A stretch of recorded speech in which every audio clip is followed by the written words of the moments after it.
Hello दोस्तों, मैं आपका होस्ट और आपका गोस्ट फियर फ्रॉस्ट 22 से आज आपके लिए लेकर आया हूँ आर सोलोमन की एक सुपरनैचुरल स्टोरी। दोस्तों, अगर आप चैनल पे नए हैं तो चैनल को याद से सब्सक्राइब ज़रूर कर लीजिएगा। तो चलिए बढ़ते हैं कहानी की ओर। ये सन 1800 ईस्वी की बात है। तो बहुत ही गहरे दोस्त हुआ करते थे जो उत्तरी अमेरिका के अलास्का के इलाके में रहते थे। अलास्का की जंगल ग्रिजली भालुओं और दूसरे खतरनाक जंगली जानवरों के लिए जाना जाता था। ये दोनों दोस्त बहुत करीबी थे। एक दूसरे के परिवारों से इनका अच्छा खासा मेलजोल था। हर संडे चर्च जाना, साथ में घूमना फिरना, खाना पीना और त्योहार मनाना इनकी जीवन शैली में शामिल था। इन दोनों का नाम था क्रिस्टोफर और एलन। जब इन दोनों के परिवार वाले कहीं बाहर चले जाते या इनकी पत्नियां अपने मायके चले जाती, तब ये दोनों एक दूसरे के घर में रुका करते थे। जब ये दोनों अकेले होते तो देर रात तक एक दूसरे से बातें किया करते थे। दोनों खूब शराब पीते और अपने कॉलेज के दिनों को याद करते। ऐसे ही एक दिन क्रिस्टोफर ने एलन से कहा, यार एलन, बहुत दिन हो गए मैं तुम्हारे साथ शिकार पे नहीं गया। जल्द ही बर्फ़ पड़ने लगेगी, उसके बाद हम शिकार पर नहीं जा सकेंगे, तो क्यों ना अभी चलते हैं। एलन बोला, हाँ ठीक है चलते हैं, लेकिन हमारे पास कुछ खास इंतज़ाम नहीं है इस जंगल के टूर पर जाने के लिए। क्रिस्टोफर ने कहा, हाँ यार, उस सामान तो नहीं है, पर हमारे पास हमारी राइफलें हैं और चालू हालत में भी है। तब एलन बोला, और बाकी के सामान का क्या? हमारे कंपास, दूरबीन, आग जलाने का सामान, खाना बनाने का सामान, इन सब के बिना हम क्या करेंगे? कोई बात नहीं, वो सब सामान हम खरीद लेंगे, क्रिस्टोफर ने कहा। तो चलो फिर पहले अपनी तैयारी कर ली जाए। हमें अपने सामान को इकट्ठा कर लेना चाहिए, क्योंकि जंगल में हमें कोई भी चीज़ नहीं मिलेगी। और अगली सुबह बुधवार के दिन दोनों मिले। वो दोनों अपने अपने घर से पैसे लेकर आए थे और फिर वो दोनों पास की दुकानों में गए, जहाँ से उन्होंने जंगल में कैंपिंग करने का सारा सामान खरीदा। दूरबीन, कंपास, आग जलाने का सामान, खाना बनाने का सामान और अपने अपने घोड़ों के लिए नए हॉर्स शूज़। जब उन्होंने सारा सामान खरीद दिया तब क्रिस्टोफर ने कहा, एलन, तुम एक खास सामान भूल रहे हो, हमारी राइफल्स की गोलियां। अरे हाँ, एलन बोला, कल वापस आके राइफल्स की गोलियां ले लेंगे। और हाँ, गोलियां खरीदने में बिल्कुल भी कंजूसी मत करना, कम से कम 3-4 डब्बे खरीद लेना। न जाने जंगल में किस वक्त ये चीज़ें हमें इस्तेमाल करनी पड़ जाए। और तुम तो जानते ही हो, वो जंगल ग्रिजली भालुओं से भरा पड़ा है। क्रिस्टोफर मजाकिया अंदाज में बोला, जी एलन सर, मैं बहुत सारी गोलियां खरीद दूंगा, अभी फ़िलहाल घर चलें। उसके बाद वो दोनों घर पहुँचे। उन दोनों ने एक दूसरे को बाय कहा और फिर अपने ही अपने घर चले गए।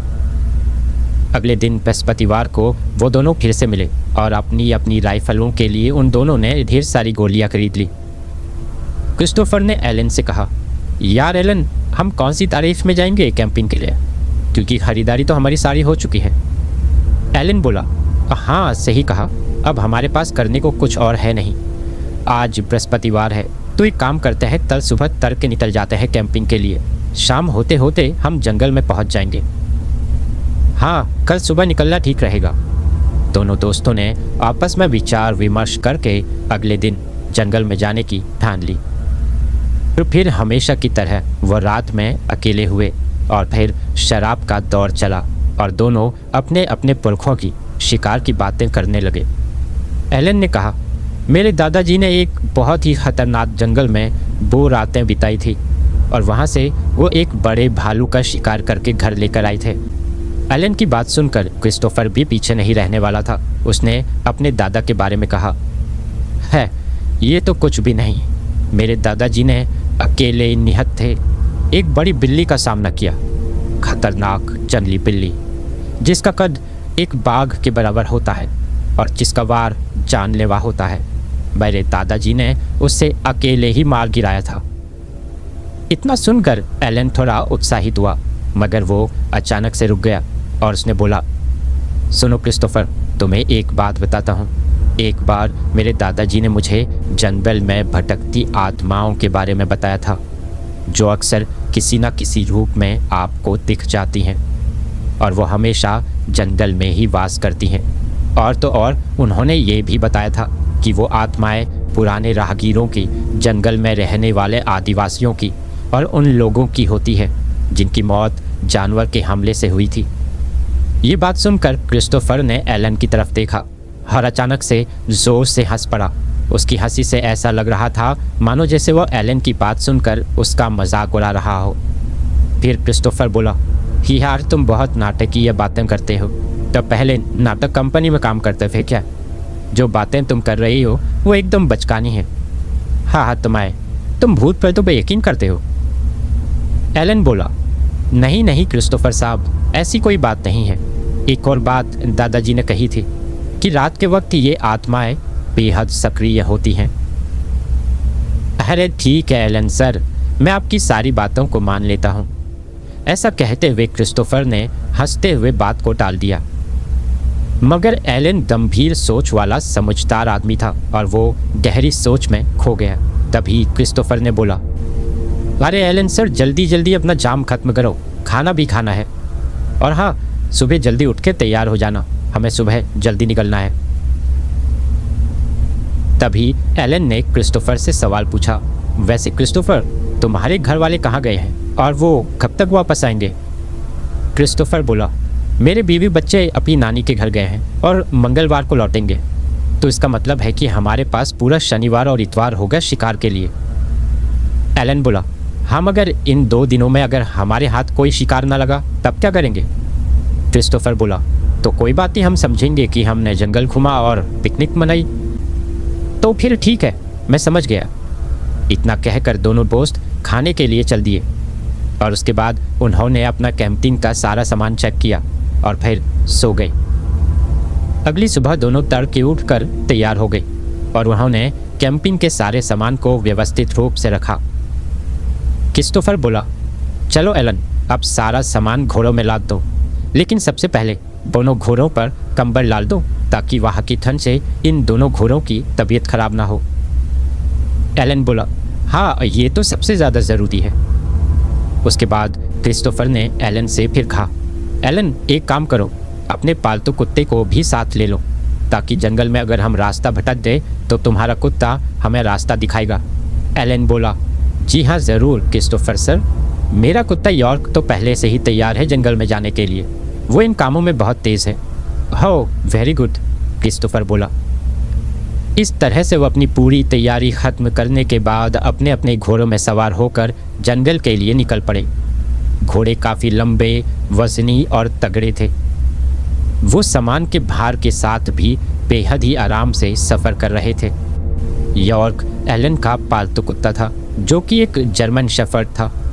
एलन का कुत्ता यॉर्क एलन की गोद में बैठा हुआ था, यानी कि घोड़े के ऊपर। जंगल के उन खतरनाक रास्तों में कुत्ते को ज़मीन में छोड़ना सुरक्षित नहीं था क्योंकि वह आसानी से किसी भी जंगली जानवर का निवाला बन सकता था।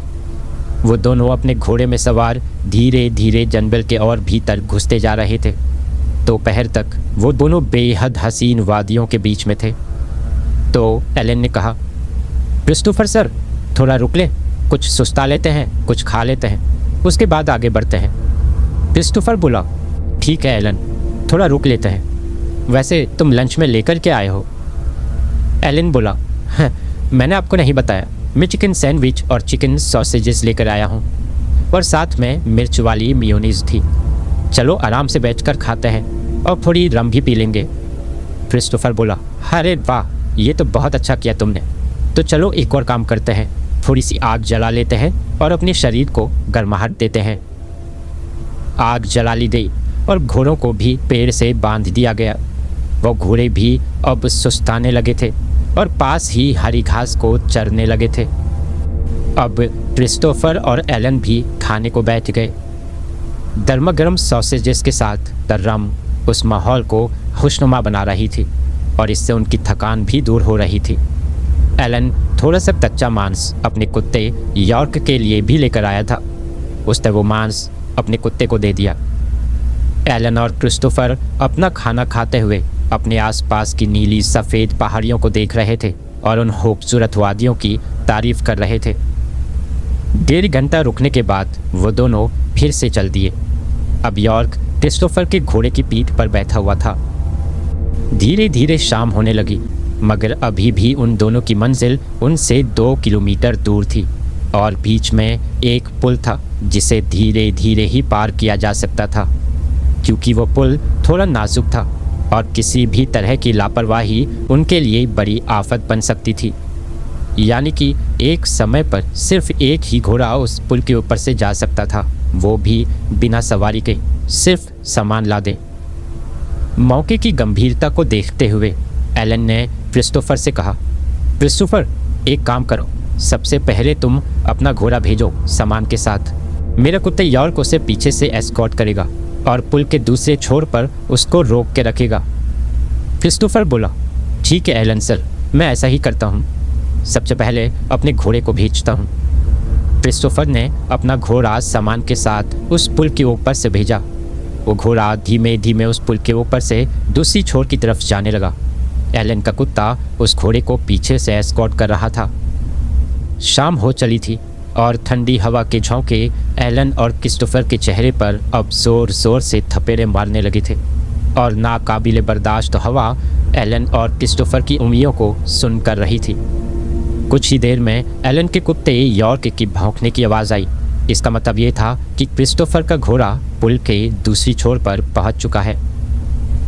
अब एलन ने क्रिस्टोफर से कहा, क्रिस्टोफर, अब तुम्हारी बारी है, जाओ और पुल के दूसरी छोर से यॉर्क को मेरे पास भेज दो। क्रिस्टोफर बड़ी सावधानी से उस पुल के ऊपर से गुजरा और पुल की दूसरी छोर पर पहुंचकर उसे देखा। घोड़े के पास बैठा यॉर्क उसे देखकर दुम हिला रहा था। फिर क्रिस्टोफर ने एलन के कुत्ते यॉर्क को एलन के पास भेजा। वो कुत्ता उस पुल को पार करके दोबारा एलन के पास गया और फिर एलन के घोड़े को लेकर वो पुल के इस छोर पर वापस आ गया और कुछ देर बाद एलन भी उस पुल को पार करके इस छोर पर पहुंच गया। इस तरह से उन सभी ने उस खतरनाक पुल को सुरक्षित तरीके से पार कर दिया। अब वो दोनों उस जंगल के बहुत अंदर दाखिल हो चुके थे। वो उस जंगल के खतरनाक सन्नाटे को सुन सकते थे और जंगल में बहती ठंडी हवा को अपने गालों में महसूस कर सकते थे। उस कड़कती ठंड में उनके हाथ पैर सुन्न होने लगे। बहुत देर घोड़ों के साथ चलने के बाद वो लोग एक ऐसी जगह में पहुंचे जहां पर घास कम थी और आसपास पेड़ भी कम थे। एलन ने क्रिस्टोफर से कहा, क्रिस्टोफर, ये जगह मुख्य कैंप लगाने के लिए सही है, क्या कहते हो? आज रात यही कैंप कर लें? क्रिस्टोफर बोला, हाँ, यही ठीक रहेगा।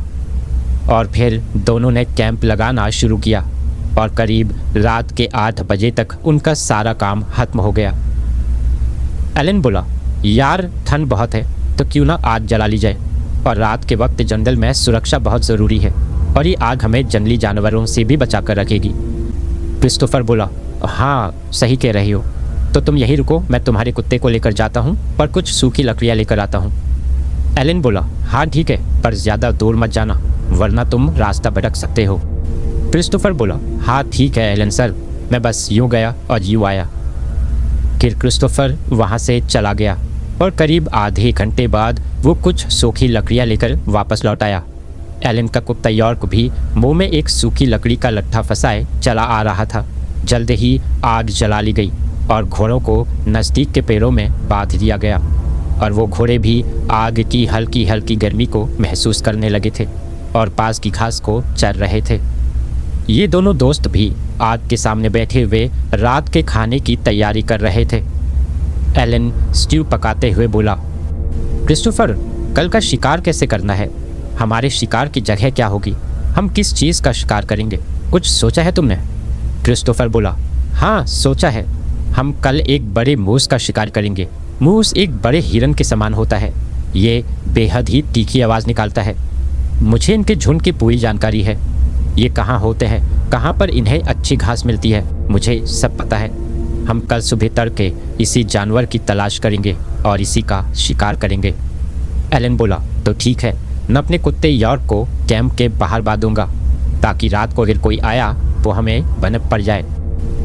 क्रिस्टोफर बोला, ठीक है, तो चलो अब रात के खाने का समय है, थोड़ी सी रम पी लें और बाहरी नज़ारे का आनंद लें और उसके बाद खाना खाकर सो जाएं। सुबह जल्दी उठना है। ये कहकर दोनों ने थोड़ी रम पी और खाना खाने लगे। खाना खाने के बाद एलन ने कहा, क्रिस्टोफर, मैं थोड़ी देर तक पहरेदारी करूँगा, तब तक तुम सो जाना। उसके बाद तुम्हारी बारी आएगी, तुम पहरेदारी दोगे और मैं सोऊंगा, ठीक है ना? क्रिस्टोफर ने कहा, हाँ ठीक है। इतना कहकर वो सोने चला गया और एलन पहरेदारी करने लगा। एलन और क्रिस्टोफर ने कैंप को चारों तरफ से अलग अलग जगह में ट्रैप लगाकर सुरक्षित किया हुआ था, ताकि किसी जानवर का पैर उन ट्रैप्स पर फंसे और उन दोनों की नींद टूट जाए। एलन हाथ में राइफल थामे अपने कुत्ते यॉर्क के साथ कैंप के बाहर बैठा पहरेदारी कर रहा था और थोड़ी देर में उसे क्रिस्टोफर की खर्राटों की आवाज़ सुनाई देने लगी। क्योंकि क्रिस्टोफर बेहद ही थका हुआ था, इसीलिए उसे लेटते ही नींद आ गई। अब एलन अपने कुत्ते यॉर्क के साथ आसमान में टिमटिमाते तारों को देखने लगा। जगमगाता आसमान रात के वक्त बेहद ही आकर्षक लग रहा था और हवा में बहती ठंडी हवा के बीच कैंप फायर की आग की ताप एलन को राहत दे रही थी। रात 2 बजे तक एलन उसी तरह पहरेदारी करता रहा। फिर उसको नींद आने लगी तो उसने क्रिस्टोफर को जगाया। क्रिस्टोफर ने मुंह धोकर अपनी पहरेदारी दी। उसके बाद दोनों ने 5 बजे उठकर अपनी सारी तैयारी कर ली और खुद भी तैयार हो गए। दोनों ने अपनी अपनी राइफ़ल्स की गोलियों को गिना और राइफ़ल्स तैयार की। उसके बाद अपने कैंप को चारों तरफ से बांधकर वो लोग अपने अपने घोड़े में सवार होकर उस इलाके की तरफ गए, जिस इलाके में उन्हें वो जानवर मिलने वाला था जिनका वो शिकार करने वाले थे। थोड़ी देर चलने के बाद वो जगह आ गई। वो एक खाली जगह थी, चारों तरफ से पहाड़ियों से घिरी हुई, एकदम सुनसान। बस बीच में ऊंची ऊंची घास थी। तब क्रिस्टोफर बोला, एलन, हम अपने घोड़ों को यही बांधना होगा और आगे पैदल पैदल चलना होगा। एलन का कुत्ता यॉर्क उन ऊंची ऊंची घास के बीच में आगे आगे चल रहा था। करीब 15 मिनट पैदल चलने के बाद क्रिस्टोफर ने एलन को उंगली से इशारा करते हुए उस जानवर का झुंड दिखाया जिसका वो शिकार करने वाले थे। अब वो दोनों शिकार के मोड में आ गए थे। उन दोनों ने अपनी अपनी बंदूक तानी और दबे कदम उस जानवर के झुंड के करीब जाने लगे। क्रिस्टोफर ने एलन से कहा, सुनो एलन, तुम इस सीधे हाथ वाली झाड़ी के पास बैठे रहो और जब मैं इशारा करूं तो दबे कदम मेरे पास चले आना। तब हम दोनों साथ में मिलकर गोलियां चलाएंगे। एलन ने कहा, ठीक है। और क्रिस्टोफर के कहे मुताबिक एलन झाड़ी के पीछे बैठा रहा। अब क्रिस्टोफर ने अपनी पोजीशन को और आगे बढ़ाया और घुटनों के बल धीमे धीमे उस झुंड के करीब जाने लगा। करीब आधे घंटे तक घात लगाने के बाद जब क्रिस्टोफर ने ये सुनिश्चित कर लिया कि वो जानवर का झुंड आराम से घास चल रहा है, तब क्रिस्टोफर ने अपनी बंदूक को कंधे से सटाया और उसमें धीमे से गोलियां भरी। इधर एलन झाड़ी में छुपा बैठा था और क्रिस्टोफर के इशारे का इंतज़ार कर रहा था।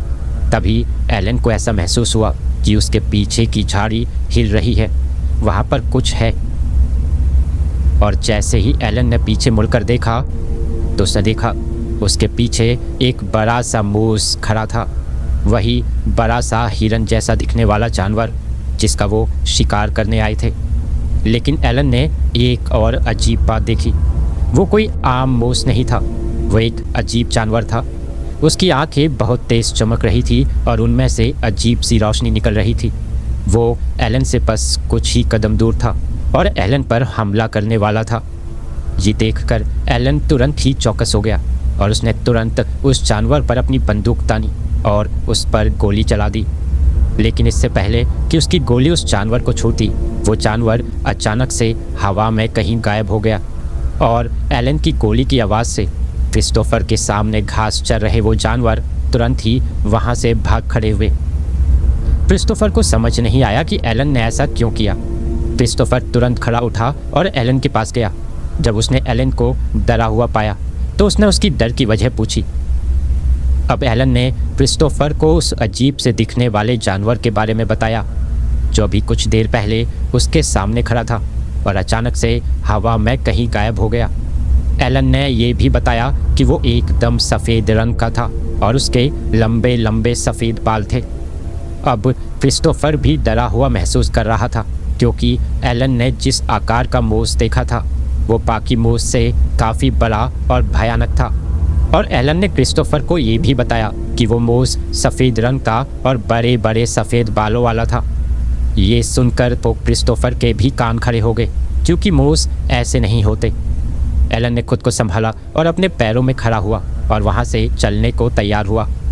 क्रिस्टोफर ने भी हालातों की नाजुकता को समझा और वहाँ से चले जाना ही बेहतर समझा।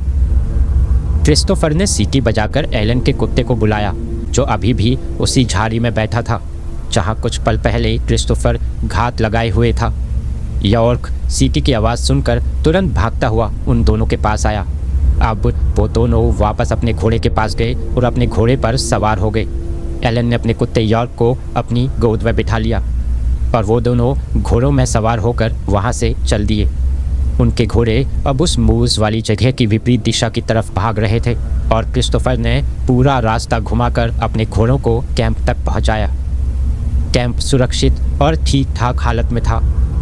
क्रिस्टोफर ने एलन से कहा, एलन तुम थोड़ा आराम कर लो, उसके बाद कुछ बात करेंगे। एलन अपने टेंट में घुसा और सो गया। इधर क्रिस्टोफर ने सारा इंतज़ाम किया। उसने घोड़ों को बांधा, यॉर्क को खाना दिया और सूखी लकड़ियाँ इकट्ठा करके उसने सबसे पहले कॉफ़ी बनाई। शाम के 5 बज चुके थे। क्रिस्टोफर ने एलन को जगाया और उसे कॉफ़ी दी। उसके बाद दोनों आग के पास बैठे और कॉफ़ी का घूंट भरते हुए क्रिस्टोफर ने एलन से पूछा, तो कहिए एलन सर, अभी कैसी है तबीयत तुम्हारी? एलन बोला, हाँ अब अच्छा महसूस कर रहा हूँ। क्रिस्टोफर ने उससे कहा, अच्छा जो वहाँ तुम्हारे साथ हुआ मुझे फिर से बताओ विस्तार से। एलन ने फिर से एक एक करके सारा वाक़या बयान किया, मगर उसने क्रिस्टोफर को एक और बात बताई, वो ये कि उस मूस की ऊंचाई करीब 15 फीट थी, जो कि सामान्य से बहुत ज़्यादा अधिक थी।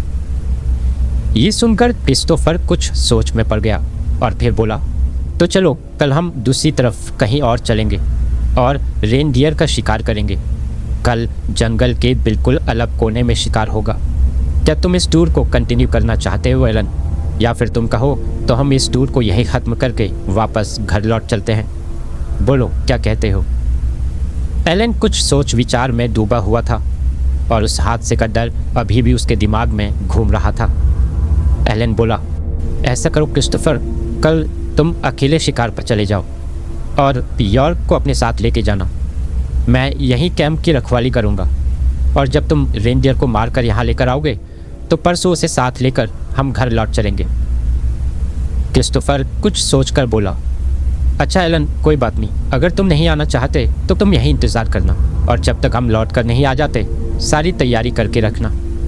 उसके बाद दोनों ने रात के खाने की तैयारी की और फिर खाना खाकर टेंट में घुसकर सो गई। अगली सुबह तड़के 4 बजे क्रिस्टोफर की नींद खुल गई। उसने एलन को गहरी नींद में सोते हुए देखा तो उसने उसको परेशान करना नहीं चाहा। उसने एलन को सोने दिया और हल्की रोशनी में उसने धीरे धीरे अपने घोड़े में अपना सारा सामान लादा और शिकार के लिए निकल गया।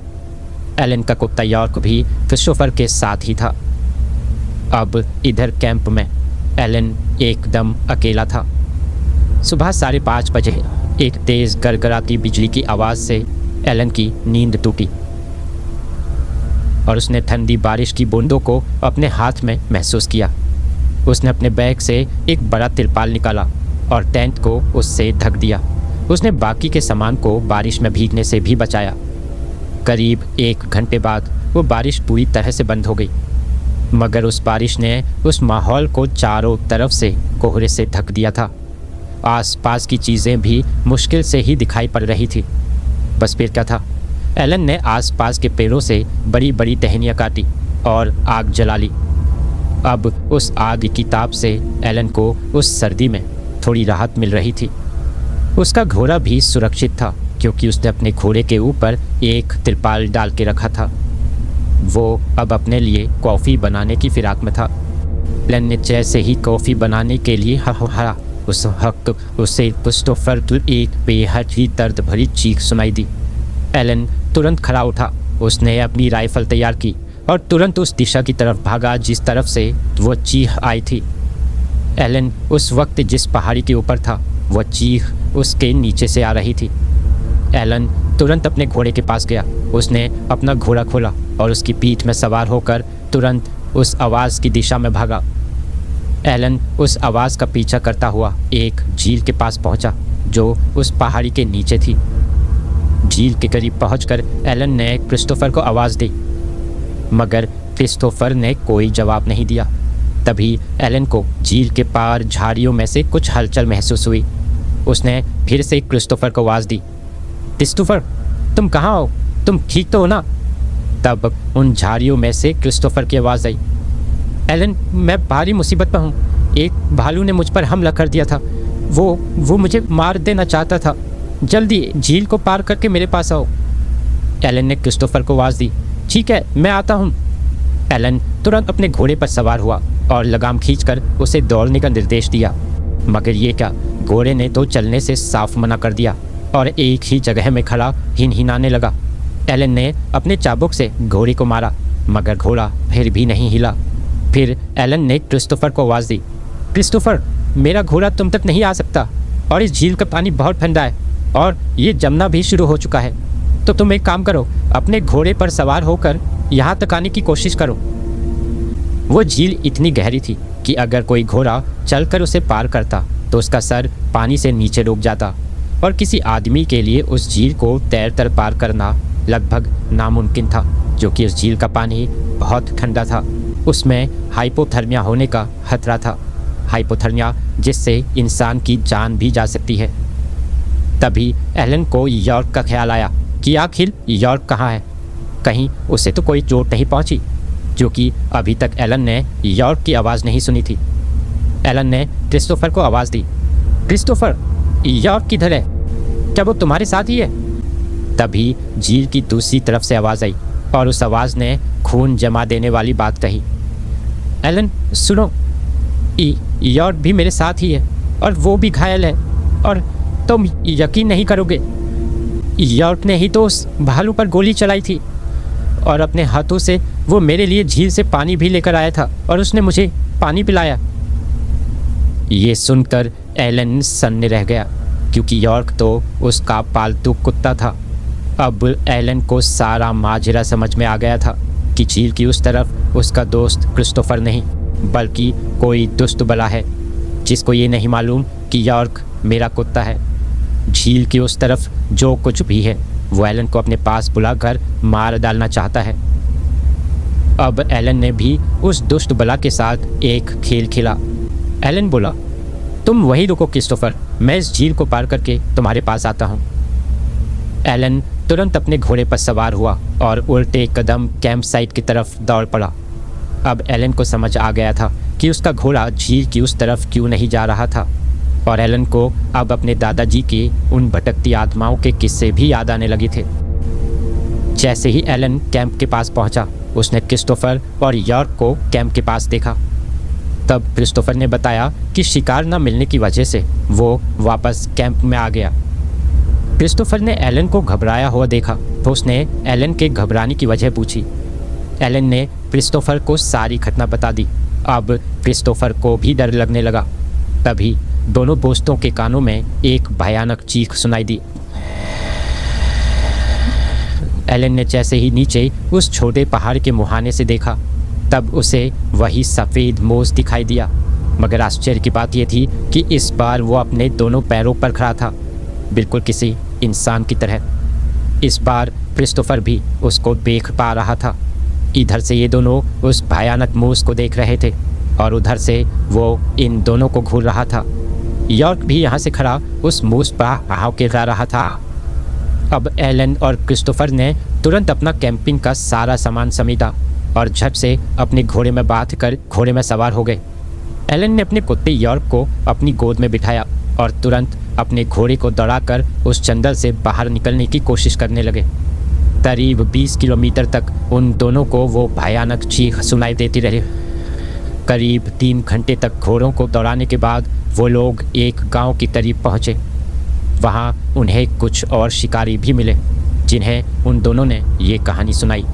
तब उन शिकारियों ने बताया कि जंगल का वो हिस्सा जहाँ वो दोनों थे, वो इलाका शापित है और तुम्हें कभी भी वहाँ नहीं जाना चाहिए था। शुक्र है कि तुम दोनों वहाँ से ज़िंदा लौट आए। ये सुनकर एलन और क्रिस्टोफर ने चैन की सांस ली। उसके बाद उन दोनों ने रात उसी गांव में बिताई और अगले दिन अपने घर के लिए रवाना हो गए, इस वादे के साथ कि अब वो इस जंगल में कभी वापस लौट कर नहीं आएंगे। दोस्तों, कैसी लगी आपको ये कहानी? कमेंट करके ज़रूर बताइएगा, और अगर आपको ये कहानी पसंद आई हो तो इसे प्लीज़ लाइक ज़रूर कर दीजिएगा। मेरे चैनल में इसी तरह की कई और दिलचस्प कहानियाँ हैं, उन्हें भी ज़रूर सुनिएगा। और अगर आपने अभी तक चैनल को सब्सक्राइब नहीं किया है तो प्लीज़ चैनल को सब्सक्राइब ज़रूर कर लीजिएगा। आपका ये छोटा सा सहयोग हमें आपके लिए ऐसी ही कहानियाँ लाने के लिए प्रोत्साहित करता है। तो दोस्तों, फिर मिलते हैं नेक्स्ट फ्राइडे को एक नई हॉरर कहानी के साथ। तब तक के लिए take care and stay tuned only at fear frost 22।